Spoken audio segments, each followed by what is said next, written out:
अऊज़ु बिल्लाहि मिनश शैतानिर रजीम। अस्सलाम वालेकुम beautiful people, welcome back to my channel. आज इस नन्हे से रोज़ेदार का पहला रोज़ा था, यानी कि जिसको रोज़ा खुशाई भी कहा जाता है। आज इसने ज़िंदगी में अपना पहला रोज़ा रखा और माशाल्लाह से जितना मुझे इसका ख़तरा था उससे तो इसने बहुत अच्छा रख लिया, अल्लाह का शुक्र है। और इसकी एज मुझसे पूछी थी इंस्टाग्राम पे, मुझे मैसेजेस आए थे और फेसबुक पे कि बेटे की एज कितनी थी, तो ये 7 साल का, और 7 साल की उम्र में ही इसने अपना पहला रोज़ा रखा है। और अमूमन इसी एज में बच्चे पहला रोज़ा रखते हैं। अच्छा, उसके अलावा आप लोगों के भरपूर इसरार पे, आप लोगों के कहने पे फाइनली मैंने जी तवा ले ही लिया है। मेरी इंस्टाग्राम फैमिली, मेरी यूट्यूब फैमिली और मेरे टिकटॉक की फैमिली, आप लोगों ने मुझे इतना कहा कि आप भी तवा ले लें, फ़लाँ मार्केट जाएँ, वहाँ से आपको मिल जाएगा, वहाँ से मिल जाएगा। तो फिर जी मैंने हिम्मत कर ही ली। और मैं आपको सच बताऊँ ना, तो काफ़ी लंबे अरसे से मैं देख रही थी। मैंने मार्केट्स इधर उधर देखा, फिर मैं ऑनलाइन देखती थी, अच्छा ये वाला करती हूँ ऑर्डर, ये वाला करती हूँ, अच्छा नहीं करती। तो बस इसी चक्कर में ना वो फिर लेट होती चली गई। तो फाइनली जी फिर लास्ट वीडियो में जैसे आपको बताया कि मैंने ऑनलाइन ऑर्डर कर दिया और विदिन 2 डेज़ मेरा ऑर्डर मुझ तक आ गया। और मेरे हस्बैंड यहाँ पे नहीं थे सेटिस्फाइड, वो कह रहे थे कि ये हल्का है। डब्बे को ऊपर से उठा के ही उन्होंने अंदाज़ा लगा लिया। और यहाँ पे मैं उन्हें वही दिखाई थी कि इतना वज़नी तो है और आपको कितना वज़नी चाहिए। और ये तवा बिल्कुल परफेक्ट आया। मैं इस तवे पे अभी तक 2 दफ़ा रोटी बना चुकी हूँ और ये फ़ौरन से इतना गर्म हो जाता है तवा। और इसकी मुझे हीट थोड़ी सी कम रखना पड़ती है। नॉर्मली फ्राइंग पैन में मुझे फुल रखना पड़ती थी हीट। नॉर्मली हम जब पराठे बनाते हैं ना, वो थोड़ी हीट पे भी बन जाते हैं, लेकिन जो हमारे फुलके बनते हैं ना, उन्हें ज़्यादा हीट चाहिए होती है, उन्हें ज़्यादा वो चाहिए होती है। तो उस लिहाज से अगर मैं इसको देखूँ तो ये उस पर उतनी हीट पे ये जलने लग जाता है। इसके अलावा जो हम ब्राउन आटा लेके आते हैं, नॉर्मली उस आटे को भी ज़्यादा हीट चाहिए होती है बनिस्बत के वाइट आटे के।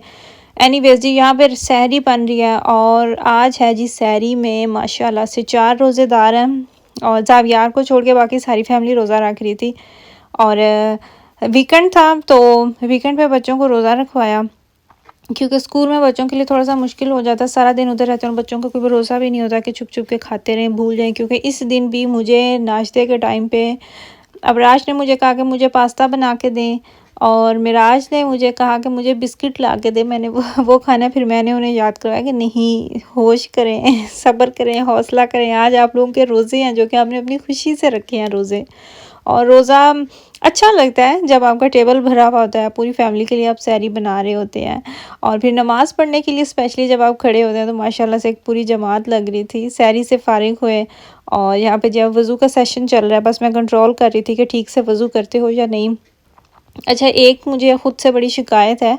जब से रमज़ान आया है, दूसरे दिन मैंने ये सोचा था, मैंने ये फ़ैसला लिया था कि मैंने सहरी में योगर्ट खानी है, मैंने दही खाना करनी है, लेकिन मुझे याद ही नहीं रहता, रोज़ मुझे भूल जाता है। और सेम आज भी ऐसा ही हुआ। सहरी के बाद मुझे याद आया, ओह नो, योगर्ट तो खाई ही नहीं। तस्मिया पढ़ेंगे सबसे पहले। अऊज़ु बिल्लाहि मिनश शैतानिर रजीम। बिस्मिल्लाहिर रहमानिर रहीम। बिस्मिल्लाहिर रहमानिर रहीम। हत्ता ज़ाक़ू बअसना कज़ालिका कज़बल्लज़ीना मिन क़ब्लिहिम हत्ता ज़ाक़ू बअसना। तो आपने बाउंस करना है ना, बअसना, बअसना। Very good. कुल हल इंदकुम मिन इल्मिन फतुखरिजूहु लना। कुल हल इंदकुम मिन इल्मिन फतुखरिजूहु लना। शाबाश, वेरी गुड। नेक्स्ट देखें। तत्तबिऊना इल्ला ज़न्न व इन अंतुम इल्ला तखरुसून। तखरुसून। दोबारा से रिपीट करें फुल लाइन। तत्तबिऊना कुल फलिल्लाहिल हुज्जतुल बालिग़ा फलौ शाअ हुज्जतुल बालिग़ा फलौ। दोबारा से लंबा क्यों गा रहे हैं आप? ज़ोहर की नमाज़ पढ़ने के बाद फिर इनकी कुरान पाक की क्लास का टाइम हो गया था। इनकी टीचर आ गई थी। 1 घंटे की क्लास होती है, आधा आधा घंटा दोनों भाई पढ़ते हैं। पहले मिराज पढ़ता है, बाद में अबराज पढ़ता है। 20 मिनट के लिए कुरान पाक पढ़ते हैं और जो बाकी 10 मिनट होते हैं वो छोटी सूरतें, आयात, दुआएं और इस तरह ये याद करते हैं। अगर आप लोग भी इंटरेस्टेड हैं अपने बच्चों के लिए, आप कोई देख रहे हैं किस टीचर को आप ढूंढ रहे हैं, तो फिर आप कमेंट सेक्शन में मुझसे पूछ सकते हैं। मैं फिर आपको इनका कॉन्टैक्ट नंबर जो है वो दे दूँगी। इनसे पहले भी एक कुरान पाक की टीचर थी जिनसे अबराज ने पहली दफ़ा कुरान पाक ख़त्म किया था, तो लेकिन उनसे ना थ्रू आउट हमारा वो इतना वो कोई अच्छी वो रही नहीं थी, तो कोई ना कोई इशू हमारा रहता ही था। लेकिन ये वाली जो टीचर है ना अल्हम्दुलिल्लाह बहुत अच्छी है। और सबसे इनकी अच्छी बात ये कि जो प्रोफेशनल है, इन्हें बच्चे को बिठाने का, बच्चे को डील करने का वो सारा तरीका आता है। एक दिन भी मिराज ने पहली दफ़ा इनसे कुरान पाक स्टार्ट किया और एक दिन भी उसने ज़िद नहीं की। हालाँकि ऑनलाइन जब भी हम बच्चे का सोचते हैं कि कुरान पाक स्टार्ट करवाते हैं, तो सबसे पहले जो टेंशन हमें फेस करना पड़ती है ना, देखना पड़ता है, वो होता है बच्चे बैठते नहीं हैं, बच्चे पढ़ते नहीं हैं। मेरे माशाल्लाह से अब 2 बच्चे, मैंने एक अबराज तो तीसरी दफ़ा कुरान पाक पढ़ रहा है और मिराज का भी तकरीबन हाफ़ कुरान पाक हो ही चुका है। तो मुझे ये बड़ी अच्छी तरीके से तजुर्बा है, क्योंकि मैं 2 बच्चों को इस तरह पढ़ा रही हूँ, तो बच्चे तंग करते हैं, लेकिन ये टीचर पे डिपेंड करता है, टीचर की नेचर पे डिपेंड करता है। और प्रोफेशनल टीचर्स होते हैं ना, वो सारा अपने ऊपर ले लेते हैं। वो फिर पेरेंट्स को बस उन्हें लैपटॉप और कंप्यूटर वगैरह जो भी आपके पास है वो बिठाना पड़ता है। और ये चीज़ है होती है, जैसे ही हमारे बच्चे 4 साल की उम्र को पहुँचते हैं ना, तो ये चीज़ हमारे माइंड में वो टक टक टक करने लग जाती है।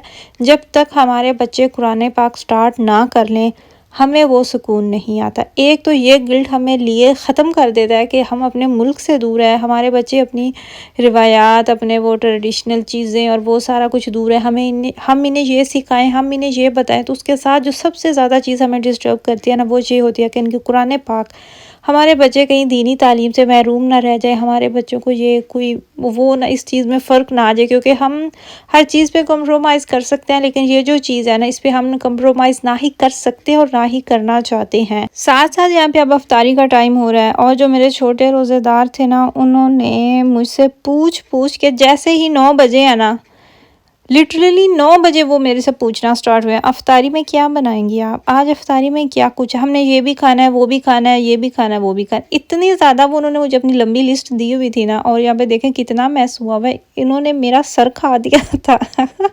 मैं आपको क्या बताऊँ, जिस तरीके से फिर बच्चे करते हैं। एक टाइम पे मैं यहाँ पे इतने काम कर रही थी और मेरे पास इतना टाइम ही नहीं था कि मैं प्रॉपर सारी चीज़ों की वो वीडियो शूट करती। और ज़्यादा चीज़ें भी वही थी जो कि मैं पहले आप लोगों के साथ डिटेल में रेसिपी जो है ना वो शेयर कर चुकी हूँ। मैंने वही चीज़ें बनाई जो इन्हें पसंद थी। फ्रूट चाट जो खाते हैं खुश होके, वो मैंने बनाई। पकौड़े मैंने बनाए, वो मेरे हस्बैंड को पसंद है। और बर्गर मैंने बनाई बीफ के, तो वो भी इन्हें पसंद आए थे।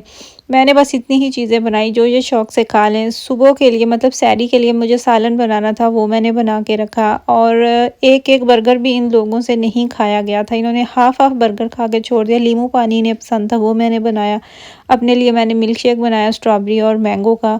और जो खाना बनाया था वो भी बच गया था, हर चीज़ बच गई थी। इवन के ड्रिंक्स जो थे वो भी नहीं ख़त्म हुए थे। हमारे बच्चे जब रोज़ा रखते हैं ना, तो हमें वो होता है कि हाय छोटा सा बच्चा है, इसका रोज़ा है, मैं इसके लिए ये भी बनाऊँ, वो भी बनाऊँ, सारी चीज़ें बनाऊँ। और सेम ये मेरी कंडीशन थी जब अबराश ने पहली दफ़ा रोज़ा रखा था। और मैंने इतना ज़्यादा अफ्तारी में बना दिया था ना, बहुत ज़्यादा मैंने खाना बनाया था। हर वो चीज़ उसकी पसंद की कि मेरे बच्चे ने आज रोज़ा रखा है, पहला रोज़ा था, लेकिन कुछ भी नहीं खाया गया था। और वो मुझे बड़ी अच्छी तरीके से याद है। तो इस दफ़ा मैंने अपने दिल को लगाया साइड पे और माइंड को मैंने एक्टिव किया और मैंने वही चीज़ें 2-3 बनाई जो ये खा सकें, ताकि वो बचे नहीं। क्योंकि खाना बच जाता है, अफ्तारी में ज़्यादा खाया नहीं जाता, तो फिर वो पड़ा रहता है, बासी हो जाता है, वेस्ट जाता है। तो इसलिए फिर इतना ही बनाएं जितना आप आसानी से खा सकें। और यहाँ पे अल्हम्दुलिल्लाह हमारे मैं इन्हें दुआ पढ़ा रही थी अफ्तारी की।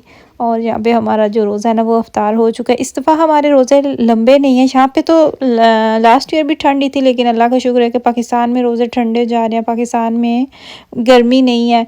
और यहाँ पे ये अल्लाह का शुक्र है कि रोज़े लंबे नहीं हैं। कि 7 बजे से कोई 10 मिनट पहले हमारा रोज़ा अफ्तार हो जाता है। और सुबह 5 से कोई 5 मिनट पहले 5 बजने से 5 मिनट पहले ही हाँ हमारा रोज़ा जो है ना मतलब सहरी का टाइम ख़त्म हो जाता है। तो रोज़े बहुत अच्छे जा रहे हैं, वो कोई नहीं है कि। और सबसे बड़ी बात ये कि टाइम इतनी जल्दी गुजर जाता है, दिन का पता ही नहीं चलता। इतनी जल्दी वो दिन जो है ना वो गुज़र जाता है, मतलब फ़ारिग बैठने का टाइम ही नहीं मिलता और फ़िज़ूल सोचने का कि टाइम गुज़र नहीं रहा तो क्या करें, ये वो कुछ भी, मतलब अपने कामों में ही टाइम जो है ना वो गुज़र जाता है। ये थी मेरी आज की वीडियो। आई होप कि आपको वीडियो अच्छी लगी हो। दुआओं में याद रखिएगा। अल्लाह हाफ़िज़।